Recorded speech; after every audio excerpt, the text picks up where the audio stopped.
என் பேர் சுபாஷ். இந்த சேனலில் ஷேர் மார்க்கெட் அப்போ வந்து ஃபினான்ஸ் சம்மந்த வீடியோஸ்லாம் பார்த்துட்ருக்கோம். ஸோ அந்த விதத்தில் இன்றைக்கி என்ன பார்க்க போகிறோம் அப்படின்னா, ஏற்கனவே வால்டிலிட்டி அப்புறம் வந்து டைப்ஸ் ஆஃப் வால்டிலிட்டி இது சம்மந்தம் ஒரு வீடியோ போட்டிருக்கோம். ஸோ அந்த வீடியோ நீங்கள் பார்க்கலாம், அதையும் நீங்கள் பார்த்துட்டு வந்துருங்க. டிஸ்கிரிப்ஷனில் லிங்க் இருக்குது. ஸோ இன்றைக்கி என்ன பார்க்க போகிறோம், இம்ப்ளைடு வால்டிலிட்டி. நீங்கள் ஆப்ஷன், அதாவது NSC option chain data, so அந்த வெப்சைட்டில் போனீங்கன்னா ஒரு பெரிய டேபிள் இருக்கும். அந்த டேபிளில் ஐவின்னு ஒரு காலம் இருக்கும். ஸோ அந்த ஐவி அப்படின்னா என்னென்னா வேறு ஒன்றும் இல்லை, இம்ப்ளைடு வால்டிலிட்டி. ஸோ அந்த ஐவி, இந்த இம்ப்ளைடு வால்டிலிட்டினா என்ன, இது என்ன சொல்ல வருது, இந்த இம்ப்ளைடு வால்டிலிட்டி ட்ரேடர்ஸ் வந்து எப்படி பார்க்குறாங்க, இது சம்மந்த டீட்டெயில்ஸ்லாம் இந்த வீடியோவில் பார்க்கலாம் வாங்க. Implied volatility. ஸோ இந்த டேமை பார்க்குறதுக்கு முன்னாடி வால்டிலிட்டி அப்படின்னா என்ன சொல்லிட்டு ஒரு அவுட்லைன் மூலமாக நம்ம தெரிஞ்சுக்கலாம். ஸோ இதுக்கு முன்னாடி ஒரு வீடியோ அப்லோட் பண்ணியிருக்கேன். ஸோ அதையும் நீங்கள் பாருங்கள். ஜஸ்ட் ஒரு அவுட்லைன் மாதிரி இப்போ பார்க்கலாம். ஃபார் எக்ஸாம்பிள் ஒரு கம்பெனி எடுத்துக்கோங்க. அந்த கம்பெனியோட ஷேர் வந்து இப்போ 100 ரூபாய்க்கு ட்ரேட் ஆகிட்டுருக்கு. ஸோ அந்த வால்டிலிட்டி அப்படின்னா நிலையற்ற தன்மை அப்படின்னு அர்த்தம். ஸோ அன்ஸ்டேபிளாக இருக்கிறது தான் இந்த வால்டிலிட்டி அப்படின்னு சொல்லுவாங்க. ஸோ ஒரு கம்பெனி எடுத்துட்டிங்கன்னா அந்த கம்பெனியோட ஷேர் ப்ரைஸ் வந்து 100 ரூபாய்க்கு ட்ரேட் ஆகிட்டுருக்கு. நீங்கள் அந்த கம்பெனியோட வால்டிலிட்டி, அதாவது ஆனுவல் வால்டிலிட்டி எப்படி இருக்குன்னு பார்க்குறீங்க, 10% இருக்குது. ஸோ இது என்ன சொல்ல வருது அப்படின்னா, அடுத்த வருஷத்தில் இந்த கம்பெனியோட ஷேர் வந்து ஒன்று 110 ரூபா போகும், இல்லைன்னா 90 ரூபா ஆகும் அப்படின்னு சொல்ல வராங்க. இதுதான் வந்து வால்டிலிட்டியோட ஒரு ஜென்ரல் மீனிங். இது ஜென்ரலாக ஒரு வால்டிலிட்டி உண்டு. அது பேர் என்ன, ஹிஸ்டாரிக்கல் வால்டிலிட்டி. நம்ம பார்க்க போகிறது வந்து இம்ப்ளைடு வால்டிலிட்டி. இது வந்து ஹிஸ்டாரிக்கல் வால்டிலிட்டி. அதை பற்றியும் ஒரு போன வீடியோவில் எக்ஸ்பிளைன் பண்ணியிருக்கோம். ஹிஸ்டாரிக்கல் வால்டிலிட்டி அப்படின்னா இது வரைக்கும் நடந்த வால்டிலிட்டி வச்சு இந்த கம்பெனி ரிஸ்க் இருக்கா இல்லையா அதை கணிக்கிறது தான் இந்த ஹிஸ்டாரிக்கல் வால்டிலிட்டி சொல்லுவாங்க. அதாவது பாஸ்ட் சேஞ்சஸ் வச்சு இந்த கம்பெனி இப்போ ரிஸ்க் இருக்கா இல்லையா அதை கணிக்கிறது தான் ஹிஸ்டாரிக்கல் வால்டிலிட்டி யூஸ் ஆகும். ஓகேவா. இந்த இம்ப்ளைடு வால்டிலிட்டி அப்படின்னா என்ன சொல்ல வருது அப்படின்னா, ஃப்யூச்சரில் இந்த ஸ்டாக்கு எவ்வளோ ஏறும் எவ்வளோ இறங்கும் அதை சொல்லுவது தான் இந்த இம்ப்ளைடு வால்டிலிட்டி. ஸோ அது ரெண்டு தான் முக்கியமான வால்டிலிட்டி. ஸோ இதுதான் சிம்பிள் மீனிங். ஸோ இம்ப்ளைடு அப்படின்னா மறைமுகமாக. ஸோ இம்ப்ளைடு அப்படின்னா இன்டைரக்டாக சொல்ல வருது, இந்த ஸ்டாக் இவ்வளோ ஏறலாம், இந்த ஸ்டாக் வந்து இவ்வளோ இறங்கலாம். டைரெக்டாக எப்போவுமே வந்து ஒரு ஷேர் மார்க்கெட்டில் எப்போவுமே இது கண்டிப்பாக இறங்கும் அப்படின்னு எதுவுமே சொல்ல முடியாது. ஏன்னா வந்து மல்டிபிள் எக்கச்சக்கமான கான்ட்ராக்ட் நடக்கிற ஒரு டிரான்சாக்ஷன் நடக்கிற ஒரு பிஸ்னஸ். ஸோ அந்த இடத்துல வந்துட்டு நம்ம கன்ஃபார்மாக இவ்வளோ ஏறும்னு சொல்லிட்டு நம்ம அடுத்து சொல்ல முடியாது. ஏன்னா வந்து மார்க்கெட்னாலே வந்து ஒரு அன்சர்டனிட்டி தான். எப்போவுமே வந்து நிலையற்ற கரெக்டாக ஒரு ஸ்டேபிளாக தான் போகும் அப்படின்னு கண்டிப்பாக சொல்ல முடியாது. எல்லாருக்கும் தெரிஞ்ச விஷயம் தான். ஸோ அதனால் வந்து கரெக்டாக இப்படி தான் போகும் சொல்ல முடியாது. பட் வந்து ப்ரொஜெக்ட் பண்ணலாம், ஒரு கணிக்கலாம். ஸோ அதனால் இந்த இம்ப்ளைடு வால்டிலிட்டி என்ன சொல்ல வருது அப்படின்னா, ஃப்யூச்சரில் இந்த ஸ்டாக் வந்து எவ்வளோ தூரம் ஏறும், எவ்வளோ தூரம் இறங்கும் அது சொல்ல தான் இந்த இம்ப்ளைடு வால்டிலிட்டி. ஓகேவா. ஸோ இன்னொரு முக்கியமான ஒரு அடிஷ்னல் டேட்டா நம்ம பார்க்கலாம். ஸோ இந்த இம்ப்ளைடு வால்டிலிட்டி எப்படி டெரைவ் பண்ணுறாங்க, இதுக்கு ஒரு மெத்தட் இருக்குது, பிளாக்-ஷோல்ஸ் மெத்தட் சொல்லி ஒரு மாடல். ஸோ இது மூலமாக தான் இந்த இம்ப்ளைடு வால்டிலிட்டி டெரைவ் பண்ணுறாங்க. இது வந்து ஒரு ஆப்ஷன் பையருக்கு வந்து யூஸ் இல்லை, ஜஸ்ட் ஒரு தெரிஞ்சுக்கோங்க. ஸோ இது எதுக்கு டெரைவ் பண்ணுறாங்க அப்படின்னா, இந்த ஆப்ஷன் கான்ட்ராக்ட், அதாவது கால் ஆப்ஷன் அப்புறம் புட் ஆப்ஷன் கான்ட்ராக்ட் இருக்குல்ல, அந்த கான்ட்ராக்டோட ப்ரைஸை ஃபிக்ஸ் பண்ணுறதுக்கு, அதாவது ப்ரீமியம், அந்த ஆப்ஷன் டேட்டா டேபிள் எடுத்திங்கன்னா எல்டிபின்னு ஒரு காலம் இருக்குல்ல, ஸோ அந்த ப்ரைஸை ஃபிக்ஸ் பண்ணுறதுக்கு இந்த ஐவியை டெரைவ் பண்ணுறாங்க. ஸோ அந்த ப்ரைஸை ஃபிக்ஸ் பண்ணுறது யார், ஆப்ஷன் செல்லர்ஸ். ஸோ அந்த ஆப்ஷன் செல்லர்ஸ் தான் இந்த ஐவியை டெரைவ் பண்ணி, இந்த மாடல் மூலமாக அந்த ஐவியை டெரைவ் பண்ணி அந்த ப்ரீமியம் ப்ரைஸை ஃபிக்ஸ் பண்ணுறாங்க. நம்ம ஆப்ஷன் பையர்ஸ், ஸோ அதான் கற்றுட்ருக்கோம். ஸோ எப்படி வந்து ஷேரை வாங்கி குறிப்பிட்ட டைமில் இது பண்ணலாம், ஸோ அதுதான் கற்றுட்ருக்கோம். அதாவது கால் ஆப்ஷன் பை பண்ணுறதோ இல்லை புட் ஆப்ஷன் பை பண்ணுறதுக்காக நம்ம கற்றுட்ருக்கோம். ஜஸ்ட் ஒரு அவுட்லைன் மாதிரி சொல்கிறேன். இது வந்து ஆப்ஷன் செல்லராக இருந்தீங்கன்னா ஸோ இந்த டீட்டெயில்ஸ் தான் நீங்கள் தெரிஞ்சுக்கிட்டா நல்லது. எப்படி டெரைவ் பண்ணுறாங்க அப்படின்னா, பிளாக்-ஷோல்ஸ் மாடல் மூலமாக இந்த ஐவியை டெரைவ் பண்ணி அந்த ப்ரீமியம் ப்ரைஸை ஃபிக்ஸ் பண்ணுறாங்க. ஓகே. இம்ப்ளைடு வால்டிலிட்டினா இதுதான் சிம்பிள் மீனிங். ஃப்யூச்சரில் ஒரு ஸ்டாக் வந்து எப்படி ஏறும், அதை எவ்வளோ தூரம் ஏறுது, இல்லை எவ்வளோ தூரம் இறங்குது அதை சொல்கிறது தான் இந்த இம்ப்ளைடு வால்டிலிட்டி. ட்ரேடர்ஸ் வந்து இந்த ஐவியை எப்படி பார்க்குறாங்க, நீங்கள் ஆப்ஷன் செயின் டேட்டா அந்த டேபிளுக்குள்ளே போனீங்கன்னா எல்டிபின்னு ஒரு காலம் இருக்கும். அதெல்லாம் வந்து ப்ரீமியம், அதாவது அந்த ஆப்ஷன் கான்ட்ராக்ட், அதாவது put option contract or call option contract இதோட ப்ரைஸ். ஸோ நீங்கள் போயிட்டு பை பண்ணுறீங்க அப்படின்னா, எந்த ஒரு பொருள் நீங்கள் பை பண்ணுறீங்க அப்படின்னா அதோட ப்ரைஸ் அஃபோர்டபுளாக இருக்கா அது நீங்கள் கண்டிப்பாக பார்ப்பீங்க. ஸோ அதனால் இந்த ப்ரீமியம் ப்ரைஸ் வந்து ரொம்ப முக்கியம். இந்த இம்ப்ளாய்டு வாலட்டிலிட்டி ரொம்ப அதிகமாக இருந்துச்சுன்னா இந்த ப்ரீமியம் ப்ரைஸும் அதிகமாக இருக்கும். இந்த இம்ப்ளாய்டு வாலட்டிலிட்டி ரொம்ப கம்மியாக இருந்துச்சுன்னா இந்த ப்ரீமியம் ப்ரைஸும் ரொம்ப கம்மியாகும். ரெண்டுமே வந்து டைரக்ட்லி ப்ரொபோஷனல். ஜென்ரலாக வந்து வாலட்டிலிட்டி ரொம்ப அதிகமாக இருக்குது அப்படின்னா நிலையற்ற தன்மை, அதாவது அன்ஸ்டேபிளாக இருக்குது. ஸோ ஆட்டோமேட்டிக்காகவே ஒரு ஃபியர் உண்டாகும், நம்மனா ஒரு அன்சர்டனிட்டி உண்டாகும். எல்லோரும் என்ன பண்ணுவாங்கன்னா ஸ்டாக்ஸை வந்து கன்வியூஸாக விற்க ஆரம்பிப்பாங்க. ஸோ பீரிஷ் கண்டிஷனை உண்டு பண்ணும். ஸோ இது அப்படியே ஆப்போசிட்டாக இம்ப்ளாய்டு வாலட்டிலிட்டி, அதாவது வாலட்டிலிட்டி ரொம்ப லோவாக இருந்துச்சு அப்படின்னா அந்த டைமில் என்ன பண்ணுவாங்கன்னா ஓகே அப்போ ப்ரைஸும் ஒரு ரீசனபிளாக இருக்கும், எல்லாருமே அந்த ஸ்டாக்கை வாங்கிறதுக்கு முன் வருவாங்க. ஸோ அதனால் என்ன ஆகும்னா அந்த புல்லிஷ் சிச்சுவேஷனை உண்டு பண்ணும். இந்த இம்ப்ளாய்டு வாலட்டிலிட்டி ரொம்ப அதிகமாக இருக்குது. ஸோ அதனால் வந்து ப்ரீமியம் ப்ரைஸும் ரொம்ப அதிகமாக இருக்குது. அதனால் வந்து இப்போது அந்த புட் ஆப்ஷனோ கால் ஆப்ஷனோ வாங்கலாமா? ஸோ வந்து கண்டிப்பாக இறங்கும் தானே. ஸோ ஜென்ரலாக பார்த்தீங்கன்னா கண்டிப்பாக இறங்கும் தானே. ஸோ இம்ப்ளாய்டு வாலட்டிலிட்டி ரொம்ப அதிகமாக இருந்தாலே அது கண்டிப்பாக ஆபத்தான ஒன்றா அப்படின்னு கேட்டிங்கன்னா அப்படிலாம் இல்லை.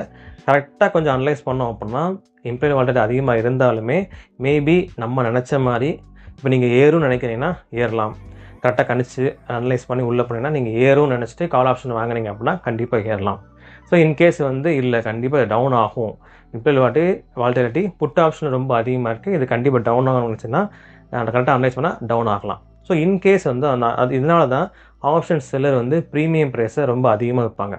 இம்ப்ளாய்டு வாலட்டிலிட்டி ரொம்ப அதிகமாக இருக்கும்போது ப்ரீமியம் ப்ரைஸ் வந்து ரொம்ப அதிகமாக வைப்பாங்க. ஏன்னா ஆப்ஷன் பை நினச்ச மாதிரி ஒன்று சில பேர் ஆப்ஷன், அதாவது கால் ஆப்ஷன் பை இருக்காங்களே, அவங்க நினச்ச மாதிரி ஏறிடுச்சுன்னா அப்படின்னா இந்த ஆப்ஷன் செல்லருக்கு வந்து வேஸ்ட்டு தான், அந்த கான்ட்ராக்ட் வேஸ்ட் தான். அதனால் வந்து இவர் ஃபஸ்ட்டே ப்ரீமியம் அந்த ஆப்ஷன் பேர் கட்டியிருப்பார்ல, அது மட்டும் தான் லாபம். ஸோ அதனால் வந்து அதை தான் லாபமாக எடுக்க முடியனால ப்ரீமியம் ப்ரைஸ் வந்து ரொம்ப அதிகமாக வைப்பாங்க. இதுவே அந்த புட் ஆப்ஷன் பையர் இருக்கார்ல, ஸோ அவர் நினச்ச மாதிரி கீழே இறங்கிச்சு அப்படின்னா அப்பவும் இவருக்கு ஒர்த்லெஸ் தான். ஸோ அதனால் வந்து இந்த ப்ரீமியம் தான் இவங்களுக்கு ப்ராஃபிட்டே. அதனால தான் இம்ப்ளாய்டு வாலட்டிலிட்டி ரொம்ப அதிகமாக இருக்கும்போது இந்த ப்ரீமியம் ப்ரைஸும் ரொம்ப அதிகமாக இருக்கும். அப்போ தான் வந்துட்டு ஆப்ஷன் பையருக்கு சாதகமாக அமைஞ்சாலுமே இந்த ப்ரீமியம் ஒரு பல்க் அமௌண்ட் கிடைக்கும்ல. ஸோ ஏன்னா வந்து ப்ரைஸ் ஜாஸ்தியாக இருக்குது, அதனால் அதை வச்சு தான் இந்த ஆப்ஷன் செல்லருக்கு வந்து ஒரு ப்ராஃபிட்டே. ஸோ இப்படி தான் இந்த ஆப்ஷன் பையரும் சரி ஆப்ஷன் செல்லரும் சரி இந்த ஐவியை பார்க்குறாங்க. ஸோ இந்த ஐவியை வந்து எந்த பொசிஷனில் பெட்டராக இருக்கும்? ஸோ நீங்கள் ஆப்ஷன் அதாவது ஆப்ஷன் கான்ட்ராக்டை நீங்கள் எடுத்துக்கிட்டிங்கன்னா ஒரு 3 விதமான கான்செப்ட் இருக்குது. இந்த மணி, அப்புறம் அடுத்த மணி, அப்புறம் அவுட் ஆஃப் த மணி. இந்த மணி கான்செப்ட் நீங்கள் எடுத்திங்கன்னா கால் ஆப்ஷன் சரி புட் ஆப்ஷன் சரி ஆல்ரெடி வந்து இந்த ஆப்ஷன் பையர் வந்து செர்டன் ப்ராஃபிட் தான் இருப்பார். ஸோ அதனால் வந்து அந்த இடத்துல ப்ரீமியம் வந்து ரொம்ப அதிகமாகவே இருக்கும். ஸோ அதனால் வந்து நீங்கள் ப்ராஃபிட் பார்க்கலாம், பட் வந்து நீங்கள் ப்ரீமியம் ப்ரைஸும் கொஞ்சம் அதிகமாக தான் இருக்கும் அந்த இடத்துல. இதுவே நீங்கள் out of the money concept எடுத்திங்கன்னா அங்கே வந்து ரொம்ப லெஸ் ப்ராபபிலிட்டி தான் ஆப்ஷன் பையர் வந்து ப்ராஃபிட் பார்க்குறதுக்கு. பட் என்னன்னா ப்ரீமியம் ப்ரைஸ் வந்து ரொம்ப கம்மியாக இருக்கும். ஸோ என்ன தான் ப்ரீமியம் ப்ரைஸ் ரொம்ப கம்மியாக இருந்தாலுமே அந்த இடத்துல ப்ராஃபிட் ஒன்று பார்க்கணும்ல. ஸோ அந்த ப்ராஃபிட் கிடைக்கிற ப்ராபபிலிட்டி வந்து ரொம்பவே கம்மி. இதுவே நீங்கள் அடுத்த மணி கான்செப்ட் எடுத்திங்கன்னா ரெண்டுமே வந்து மேர்லி ரொம்ப ஈக்குவலான ஒன்றா தான் இருக்கும். அதாவது ஷேர் ப்ரைஸும் சரி ஸ்ட்ரைக் ப்ரைஸும் சரி ரெண்டும் ஈக்குவலான ஒன்றா தான் இருக்கும். ஸோ அந்த இடத்துல ஐவியும் கொஞ்சம் கம்மியாக தான் லெவலாக இருக்கும். ஸோ அந்த இடத்துல நீங்கள் அனலைஸ் பண்ணுறது கொஞ்சம் யூஸ்ஃபுல்லாக இருக்கும். அனலைஸ்ட்டும் அப்படி தான் பண்ணுவாங்க. எப்போவுமே வந்து இந்த அடுத்த மணி கான்செப்டில் உள்ள ஐவியை தான் எப்போவுமே கன்சிடர் பண்ணுவாங்க. ஸோ இந்த மணி, அடுத்த மணி, இப்போ அவுட் ஆஃப் த மணி, இந்த 3லேயும் எதை நீங்கள் ப்ரிஃபர் பண்ணலாம் அப்படின்னா அடுத்த மணி கான்செப்டில் உள்ள ஐவியை நீங்கள் ப்ரிஃபர் பண்ணி அனலைஸ் பண்ணலாம். பட் எப்போவுமே வந்து ஸ்ட்ரைட் ஃபார்வர்டாக நம்ம இறங்க முடியாது. எப்போவுமே வந்து ஒரு அனலைஸ் பண்ணி பேராமீட்டர்ஸ்லாம் கன்சிடர் பண்ணி அப்புறம் தான் மட்டும்தான் நம்ம ஷேர் மார்க்கெட்டில் இறங்க முடியும். எது வந்து பெட்டர் ஐவி? அதாவது பெட்டர் ஐவி அப்படின்னு எதுவுமே கிடையாது. ஸோ ஜென்ரலாக வந்து 20 to 25% வந்து பெட்டரான ஐவி அப்படின்னு சொன்னாலுமே பட் அந்த ஸ்டாக்கை பொறுத்தான். ஃபார் எக்ஸாம்பிள் வந்து நம்ம ஏற்கனவே பார்த்த மாதிரி தான் இந்த மணி, அடுத்த மணி, அப்போ அவுட் ஆஃப் த மணி. எப்போவுமே வந்து நீங்கள் நிஃப்டி சம்மந்தமான ஃபார் எக்ஸாம்பிள் ஆப்ஷன் செயின் டேட்டாக்குள்ளே போகிறீங்க, நிஃப்டி 50 பார்க்குறீங்க. ஸோ அந்த இடத்துல வந்து இந்த மணி, அப்புறம் out the money, out of the money, இது 3லேயுமே வந்து அடுத்த மணி நீங்கள் ப்ரிஃபர் பண்ணி அதில் எவ்வளோ பெர்சன்டேஜ் இருக்குது. ஃபார் எக்ஸாம்பிள் அடுத்த மணிக்கிட்ட வந்துட்டீங்க, இந்த மணி இருக்கும், அப்புறம் வந்து அவுட் ஆஃப் த மணி இருக்கும். ஸோ இந்த இடையில இருக்கும் பார்த்தீங்கன்னா அதான் அடுத்த மணி. ஸோ அதில் வந்து ஒரு 3-4 கிட்டே எடுத்து வச்சுக்கோங்களேன். ஸோ அதில் வந்து எந்த வால்ட்டிலிட்டி வந்து கம்மியாக இருக்குது, நம்மளுக்கு சாதுவாக இருக்கோ, ஸோ அது வேணால் பெட்டராக ப்ரிஃபர் பண்ணிக்கலாம். பட் வந்து இதுதான் பெஸ்ட்டு அப்படின்னு எதுவுமே கிடையாது. ஸோ அந்த இடத்துல நீங்கள் பார்க்கும்போது 6% கூட இருக்கலாம். அப்போ ஜென்ரலாக பார்க்கும்போது நம்ம 20-25 பார்த்தோம், என்னென்ன வெறும் 6% இருக்குது, அப்போ லோ வால்ட்டிலிட்டி வராது, நம்ம ரிஜெக்ட் பண்ணி போக முடியாது. அந்த ஒவ்வொரு கம்பெனியை பொறுத்து சில கம்பெனியில் அந்த இடத்துல 20% கிட்ட இருக்கும், சில கம்பெனியில் 6% இருக்கும், இல்லை 5% இருக்கும். ஸோ அந்த மாதிரி இடத்த பார்க்கும்போது வந்து மெயினாக எப்போவுமே அந்த அடுத்த மணி அந்த ஏரியாவில் நீங்கள் ப்ரிஃபர் பண்ணால் கரெக்டாக இருக்கும். ஸோ ஐவி எப்போவுமே வந்து இதுதான் பெஸ்ட்டு, வால்ட்டிலிட்டி 30% இருந்தால் பெஸ்ட்டு அப்படின்னா அப்படிலாம் கிடையாது. ஒரு அந்த கம்பெனியை பொறுத்து, அந்த ஸ்டாக்கை பொறுத்து, அப்போது அந்த சிச்சுவேஷனை பொறுத்து, அதாவது எக்கனாமிக் சம்மந்தமாக சிச்சுவேஷன் இருக்குல்ல, அதை பொறுத்து தான் இந்த வால்டிலிட்டி வந்து பார்ப்பாங்க. ஸோ இன்னும் பெட்டராக எப்படி பார்க்கலாம் அப்படின்னா இந்த 3 கான்செப்ட் தான். ஸோ அடுத்த மணியில் எப்படி இருக்கோ அதை கன்சிடர் பண்ணி ஓகே இது வந்து ஓரளவு நம்ம இதை கம்பேர் பண்ணி இந்த ஆப்ஷன் கனெக்டை வாங்கினோம் அப்படின்னா நம்ம லாபம் பார்க்கலாம். ஸோ அப்படி தான் கன்சிடர் பண்ண முடியும். ஸோ இதுதான் பெஸ்ட்டு அப்படின்னு கிடையாது. ஓகே, இந்த ஐவி இந்த implied volatility good or bad? So அது வந்து ரெண்டுமே தான். ஸோ லாபம் பார்த்தா குட், லாபம் கிடச்சுன்னா குட்டு, இல்லை லாபம் கிடைக்கலனா பேட். அப்படி தான் வந்து எல்லா மக்களோட நிலைமை அப்படி இருக்கும், மைண்ட் செட் அப்படி இருக்கும். பட் என்னதான் அது ஒரு உண்மை அப்படி இருந்தாலுமே ஸோ ஜென்ரலாக பார்க்கும்போது எப்படின்னா ரொம்ப ஹை வால்டிலிட்டி இருக்கும் போது நீங்கள் லாபமும் எதிர்பார்க்கலாம். ஹை வால்டிலிட்டி என்னது, ரொம்ப ஏறுறது ஏற்றம் இறங்குறது தான். ஸோ நீங்கள் ஏறும் போது கரெக்டாக கால் ஆப்ஷன் வாங்கிட்டீங்க அப்படின்னா உங்களுக்கு லாபம் தான். ஸோ அப்படி சைடில் பார்க்கும்போது இம்ப்ளைடு வால்டிலிட்டி குட் அந்த டேட்டை பொறுத்த வரைக்கும். இன்கேஸ் அது இறங்கிருச்சுன்னா அது பேட். ஸோ இப்படி தான் வந்து அவங்க பிரிக்கிறாங்க. எல்லாருமே வந்து அவங்கவுங்க கருத்துக்கு அனுப்பி தானே. ஸோ சில பேர் வந்து நான் இப்படி இந்த டைமில் வாங்கினேன் டவுன் ஆயிடுச்சு, ஸோ இம்ப்ளைடு வால்டிலிட்டி பொறுத்து நான் வாங்கினேன் டவுன் ஆயிடுச்சு, ஸோ நான் வந்து அது எப்போவுமே நம்ப முடியாது ஒரு பேட் சொல்லுவாங்க. சில பேர் வந்து இதை பொறுத்து வாங்குவாங்க, ஏறிடும், பட் உடனே அவங்க நல்லதுன்னு சொல்லுவாங்க. ஸோ அடுத்த நாள் அவங்களுக்கு எப்படி மாறும் சொல்ல முடியாது. ஸோ எப்போவுமே வந்து இது குட் ஆர் பேட் அப்படின்னா 2 கண்டிஷனுக்கும் அப்ளை ஆகும். ஸோ இம்ப்ளைடு வால்டிலிட்டி அது எப்போவுமே ஒன்று புரிஞ்சுக்கணும், இம்ப்ளைடு வால்டிலிட்டி ரொம்ப அதிகமாக இருந்தால் ப்ரீமியமும் ரொம்ப அதிகமாக இருக்கும். ஸோ இன்கேஸ் நீங்கள் இறங்கிறதுக்கு பயமாக இருந்துச்சு அப்படின்னா கொஞ்சம் வெயிட் பண்ணி தான் ஆகணும். சிச்சுவேஷன் எப்படின்னு தெரில. ஸோ நார்மல் கண்டிஷன் வர வரைக்கும் நம்ம வெயிட் பண்ணி தான் ஆகணும். ஸோ அதனால் வந்து ஹை வால்டிலிட்டி, ஏற்கனவே சொன்ன மாதிரி ஹை வால்டிலிட்டி இருந்துச்சு அப்படின்னா ப்ரீமியம் ப்ரைஸ் ரொம்ப அதிகமாக இருக்கும். ஸோ அப்படி ப்ரீமியம் ப்ரைஸ் ஏன் அதிகமாக இருக்கும் அந்த ரீசனை நான் ஏற்கனவே சொன்னேன். ஸோ அதனால் பார்க்கும்போது இம்ப்ளைடு வால்டிலிட்டி வந்து நீங்கள் அந்த ஹை வால்டிலிட்டியில் வாங்கும்போது லாபம் பார்த்தீங்கன்னா அவங்களுக்கு வந்து குட்டாக அமையலாம். லாபம் பார்க்க முடியல அப்படின்னா அவங்களுக்கு பேடாக அமையலாம். ஸோ இது குட் இது பேட் அப்படின்னு வந்து இதை பிரிக்கவே முடியாது.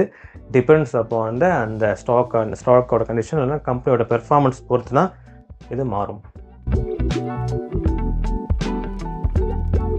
இந்த இம்ப்ளைடு வால்டிலிட்டி ஸோ பார்த்தீங்கன்னா சில டீடைல்ஸ்லாம் நம்ம பார்த்தோம். ஸோ இந்த இம்ப்ளைடு வால்டிலிட்டி ஃபுல்லாகவே பெனிஃபிட் ஆகுமா அப்படின்னு கேட்டிங்கன்னா எஸ், பெனிஃபிட் இருக்குது.